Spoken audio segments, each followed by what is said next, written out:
Morning లేవగానే 2 SIPs coffee తాగితే ఆ రిఫ్రెష్నెస్సే వేరు. ఈరోజు నా వ్లాగ్ వచ్చేసి what I eat in a day. చిన్న షార్ట్ రూపంలో చెప్తున్నాను. మార్నింగ్ 6:30కి ఒక coffee, 10 o'clockకి 2 boiled eggs and 1 cup of milk. Afternoon lunch వచ్చేసి మీరు చూస్తున్నారు కాజు టమాటో కర్రీ. ఆ తర్వాత capsicum tomato and boiled egg.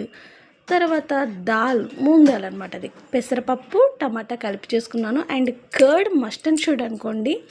ఇప్పుడు మనం ఒక్కొక్క కర్రీతో తిందామా, ఎందుకు కర్రీస్ అంతా వేసుకున్నానో అనుకోవద్దు, నేను కర్రీ క్వాంటిటీ కొంచెం ఎక్కువ తింటాను.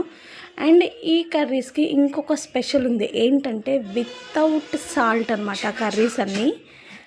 సో మా గైనకాలజిస్ట్ నాకు వితౌట్ సాల్ట్తో తినమని చెప్పారు, దానివల్ల అదే ఫాలో అవుతున్నాను. అందుకనే కర్రీ క్వాంటిటీ కొంచెం ఎక్కువ తింటున్నాను.